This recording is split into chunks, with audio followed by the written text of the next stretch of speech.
आज 14 दिसंबर 2024 के भगवान के महावाक्य है। शिव बाबा कहते हैं, मीठे बच्चे, तुम्हारे पास मन मना भव और मध्याजी भव के तीक्ष्ण बाण है। इन्हीं बाणों से तुम माया पर विजय प्राप्त कर सकते हो।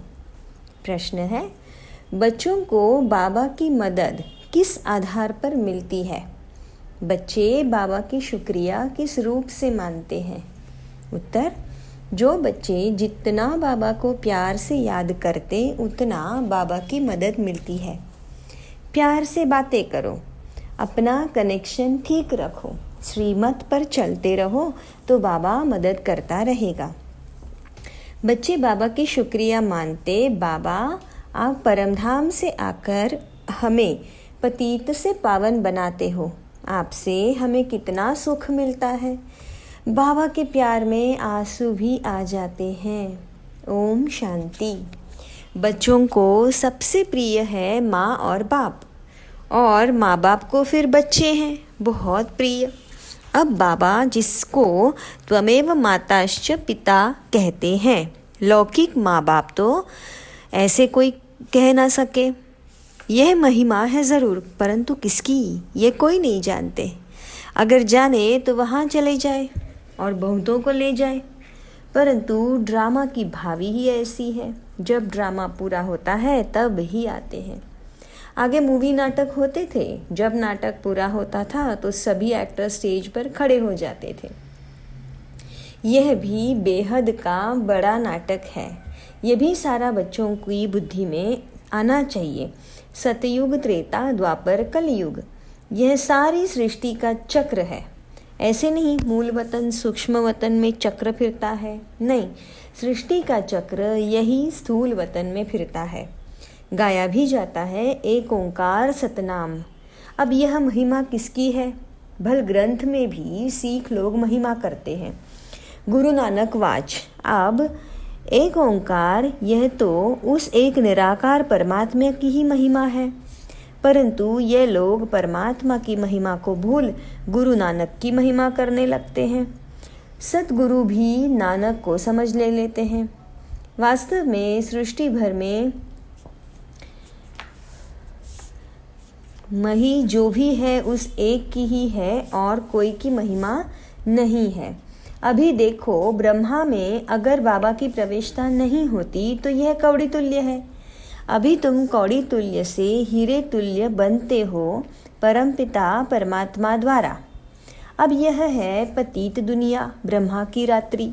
पतित दुनिया में जब बाबा आते हैं और जो उनको पहचान लेते हैं वह उन पर कुर्बान जाते हैं। आज की दुनिया में तो बच्चे भी धुंधकारी बन पड़ते हैं। देवताएं कितने अच्छे थे, अभी वह पुनर्जन्म लेते लेते तमो प्रधान बन गए। सन्यासी भी पहले बहुत अच्छे थे, पवित्र थे, भारत को मदद देते थे।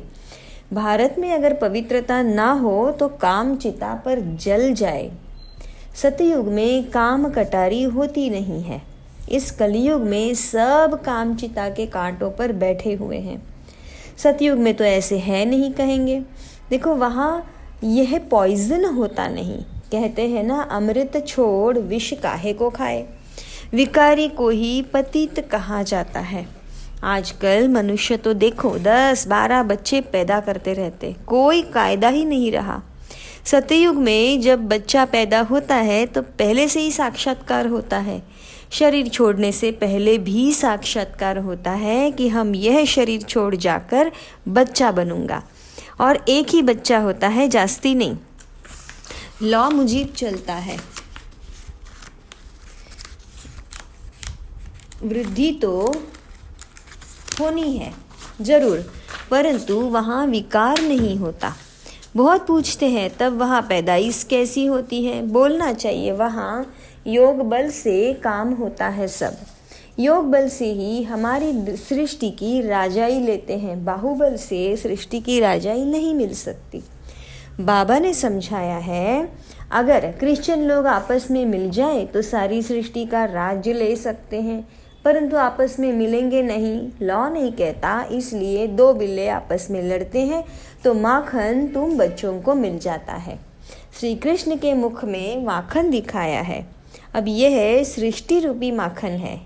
बेहद का बाबा कहते हैं यह योग बल की लड़ाई शास्त्रों में गाई हुई है, बाहुबल की नहीं। उन्होंने फिर हिंसक लड़ाई शास्त्रों में दिखा दी है। उनसे अपना कोई संबंध नहीं है। पांडवों कौरवों की लड़ाई नहीं है। यह अनेक धर्म 5000 वर्ष पहले भी थे जो आपस में लड़कर विनाश हुए। पांडवों ने देवी देवता धर्म की स्थापना की।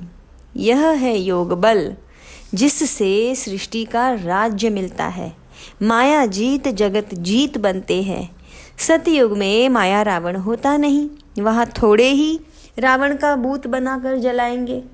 भूत माना चित्र कैसे कैसे बनाते हैं। ऐसा कोई दैत्य व असुर वहाँ होता नहीं। ये भी नहीं समझते 5 विकार स्त्री के हैं और 5 विकार पुरुष के हैं। उनको मिलाकर 10 शीश वाला रावण बना देते हैं। जैसे विष्णु को भी 4 भुजाएं देते हैं। मनुष्य तो यह कॉमन बात भी नहीं समझते हैं। बड़ा रावण बनाकर जला देते हैं। मोस्ट बिलव्ड बच्चों को अभी बेहद के बाबा समझाते हैं। बाबा को बच्चे हमेशा नंबरवार प्यारे होते हैं। कोई तो मोस्ट बिलव्ड भी है तो कोई कम प्यारे भी है। जितना सिकिलधा बच्चा होगा उतना जास्ती लव होगा। यहाँ भी जो सर्विस पर तत्पर रहते हैं, रहमदिल रहते हैं, वह प्यारे लगते हैं। भक्ति मार्ग में रहम मांगते हैं ना, खुदा रहम करो, मर्सी ऑन मी, परंतु ड्रामा को कोई जानते नहीं है। जब बहुत तमो प्रधान बन जाते हैं तब ही बाबा का प्रोग्राम है आने का। ऐसे नहीं ईश्वर जो चाहे कर सकते हैं या जब चाहे तब आ सकते हैं, नहीं। अगर ऐसी शक्ति होती तो फिर इतनी गाली क्यों मिले, वनवास क्यों मिले। यह बातें बड़ी गुप्त है। श्री कृष्ण की को तो गाली मिल ना सकी। कहते हैं भगवान यह नहीं कर सकता, परंतु विनाश तो होना ही है, फिर बचाने की तो बात ही नहीं। सभी को वापस ले जाना है। स्थापना विनाश कराते हैं तो जरूर भगवान होगा ना। परम पिता परमात्मा स्थापना करते हैं किसकी? मुख्य बात तुम पूछो कि यह गीता का भगवान कौन? सारी दुनिया इसी में मुंझी हुई है। उन्होंने तो मनुष्य का नाम डाल दिया। आदि सनातन देवी देवता धर्म की स्थापना तो एक भगवान के बिगर कोई नहीं कर सकता। फिर तुम कैसे कहते हो श्री कृष्ण का गीता का भगवान है? विनाश और स्थापना कराना किसका काम है? गीता के भगवान को भूल गीता को ही खंडन कर दिया है। ये बड़ी ते बड़ी भूल है। दूसरा, फिर जगन्नाथपुरी में देवताओं के बड़े गंदे चित्र बनाए हैं। गवर्नमेंट की मना है गंदे चित्र रखने की, तो इस पर समझाना चाहिए। इन मंदिरों पर कोई की बुद्धि में यह बातें आती नहीं है। यह बातें बाबा बैठ अभी समझाते हैं। देखो बच्चियाँ कितना भी प्रतिज्ञा पत्र लिखती है, खून से भी लिखती। एक कथा भी है ना, श्री कृष्ण को खून निकला तो द्रौपदी ने अपना चीर फाड़कर बांध दिया। यह लव है ना, तुम्हारा लव है शिव बाबा के साथ। इनका ब्रह्मा का खून निकल सकता है, इनको दुख हो सकता है, लेकिन शिव बाबा को कभी दुख नहीं हो सकता, क्योंकि उनको अपना शरीर तो है नहीं। श्री कृष्ण को अगर कुछ लगे तो दुख होगा ना, तो उनको फिर परमात्मा कैसे कह सकते? बाबा कहते हैं मैं तो दुख सुख से न्यारा हूँ। हाँ, बच्चों को आकर सदा सुखी बनाता हूँ। सदा शिव गाया जाता है ना, सदा शिव सुख देने वाला कहते हैं। मेरे मीठे मीठे सिकिलधे बच्चे जो सपूत है, ज्ञान धारण कर पवित्र रहते हैं, सच्चे योगी और ज्ञानी रहते हैं, वह मुझे बहुत प्यारे लगते हैं। लौकिक बाप के पास भी कोई अच्छे कोई बुरे बच्चे होते हैं। कोई कुल को कलंक लगाने वाले निकल पड़ते हैं, बहुत गंदे बन जाते हैं। यहाँ भी ऐसे है। आश्चर्यवत बच्चा बनंती सुनंती कथंती फिर फारकती देवंती।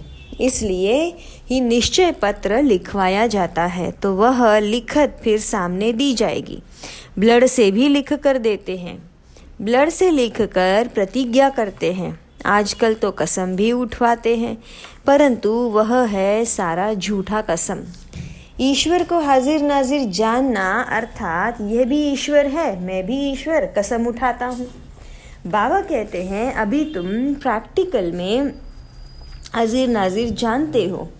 बाबा इन आंखों रूपी खिड़कियों से देखते हैं। यह पराया शरीर है, लोन पर लिया है। बाबा किराएदार है। मकान को काम में लाया जाता है ना, तो बाबा कहते हैं मैं ये तन काम में लाता हूँ। बाबा इन खिड़कियों से देखते हैं। बाबा हाजिर नाजिर है। आत्मा ज़रूर ऑर्गन से ही काम लेगी ना। मैं आया हूँ तो ज़रूर सुनाऊँगा।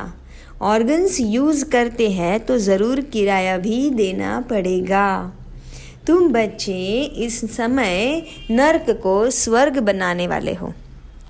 तुम रोशनी देने वाले, जागृत करने वाले हो, और तो सब कुंभकर्ण की नींद में सोए पड़े हैं। तुम माताएं जगाती हो, स्वर्ग का मालिक बनाती हो। इसमें मेजॉरिटी माताओं की है, इसलिए वंदे मातरम कहा जाता है। भीष्म पितामह आदि को भी तुमने ही बाण मारे हैं। मन मना भव मध्याजी भव का बाण कितना सहज है। इन्हीं बाणों से तुम माया पर भी जीत पा लेते हो। तुम्हें एक बाबा की याद, एक की श्रीमत पर ही चलना है। बाबा तुम्हें ऐसे श्रेष्ठ कर्म करने सिखलाते हैं जो 21 जन्म कभी तुम्हें कर्म कूटने की दरकार ना पड़े। तुम एवर हेल्दी एवर वेल्दी बनते हो। अनेक बार तुम स्वर्ग के मालिक बने हो, राज्य लिया है और फिर गवाया है। तुम ब्राह्मण कुलभूषण ही हीरो हीरोइन का पार्ट बजाते हो। ड्रामा में सबसे ऊंचा पार्ट तुम बच्चों का है। तो ऐसे ऊंच बनाने वाले बाबा के साथ बहुत लव चाहिए। बाबा आप कमाल करते हो। न मन न चित हमको थोड़े ही पता है, हम सो नारायण थे। बाबा कहते हैं तुम सो नारायण अथवा लक्ष्मी देवी देवता थे, फिर पुनर्जन्म लेते लेते लेते असुर बन गए हो। अभी फिर पुरुषार्थ कर वर्षा पाओ। जितना जो पुरुषार्थ करते हैं साक्षात्कार होता रहता है। राजयोग एक बाबा ने ही सिखलाया था। सच्चा सहज राजयोग तो तुम अभी सिखला सकते हो। तुम्हारा फर्ज है बाबा का परिचय सबको देना।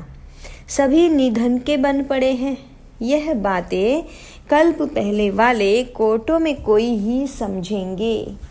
बाबा ने समझाया है सारी दुनिया में महान मूर्ख देखना हो तो यहाँ देखो। बाबा जिनसे 21 जन्म का वर्षा मिलता है उनको फारकती भी देते हैं। यह भी ड्रामा में नूंद है। अभी तुम स्वयं ईश्वर की औलाद हो, फिर देवता, क्षत्रिय, वैश्य, शूद्र की औलाद बनेंगे। अभी आसुरी औलाद से ईश्वरीय संतान बने हो। बाबा परमधाम से आकर पतित से पावन बनाते हैं तो कितना उनका शुक्रिया मानना चाहिए। भक्ति मार्ग में भी शुक्रिया करते रहते हैं, दुख में थोड़े ही शुक्रिया मानेंगे। अभी तुमको कितना सुख मिलता है तो बहुत लव होना चाहिए। हम बाबा से प्यार से बातें करेंगे तो बाबा क्यों नहीं सुनेंगे। कनेक्शन है ना। रात को उठकर बाबा से बातें करनी चाहिए। बाबा अपना अनुभव बतलाते रहते हैं। मैं भी बहुत याद करता हूँ। बाबा की याद में भी आंसू आ जाते हैं।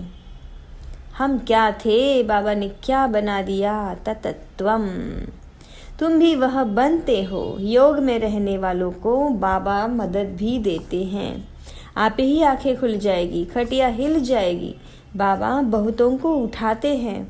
बेहद का बाप कितना रहम करते हैं। तुम यहाँ क्यों आए हो? कहते हो बाबा भविष्य में श्री नारायण को वरने की शिक्षा पाने के लिए आए हैं, अथवा लक्ष्मी को वरने लिए यह इम्तिहान पास कर रहे हैं। कितना वंडरफुल स्कूल है, कितनी वंडरफुल बातें हैं। बड़े ते बड़ी यूनिवर्सिटी है, परंतु गॉडली यूनिवर्सिटी नाम रखने नहीं देते हैं। एक दिन ज़रूर मानेंगे, आते रहेंगे, कहेंगे बरोबर कितनी बड़ी यूनिवर्सिटी है। बाबा ने तो अपने नयनों पर बिठाकर तुमको पढ़ाते हैं, कहते हैं तुमको स्वर्ग में पहुंचा दूंगा। तो ऐसे बाबा से कितनी बातें करनी चाहिए, फिर बाबा बहुत मदद करेंगे। जिनके गले घुटे हुए हैं उनका ताला खोल देंगे। रात को याद करने से बहुत मज़ा आएगा। बाबा अपना अनुभव बतलाते हैं, मैं कैसी बातें करता हूँ अमृत वेले। बाबा बच्चों को समझाते हैं, खबरदार रहना, कुल को कलंकित नहीं करना, 5 विकार दान में दे फिर वापस नहीं लेना। अच्छा, मीठे मीठे सिक्के लधे बच्चों प्रति माता पिता बाप दादा का याद प्यार और गुड मॉर्निंग। रूहानी बाप की रूहानी बच्चों को नमस्ते। हम रूहानी बच्चों की रूहानी बाप दादा को याद प्यार और गुड मॉर्निंग। शुक्रिया बाबा, शुक्रिया। धारणा के लिए मुख्य सार, बाबा का प्रिय बनने के लिए रहमदिल बन सर्विस पर तत्पर रहना है। सपूत आज्ञाकारी बन सच्चा योगी व ज्ञानी बनना है। अमृत वेले उठ बाबा से बहुत मीठी मीठी बातें करना है। बाबा का शुक्रिया मानना है। बाबा की मदद का अनुभव करने के लिए मोस्ट बिलव्ड बाप को बड़े प्यार से याद करना है। वरदान, सदा उमंग उत्साह में रहें, मन से खुशी के गीत गाने वाले अविनाशी खुशनसीब भव। आप खुशनसीब बच्चे अविनाशी विधि से अविनाशी सिद्धियाँ प्राप्त करते हो। आपके मन से सदा वाह वाह की खुशी के गीत बजते रहते हैं।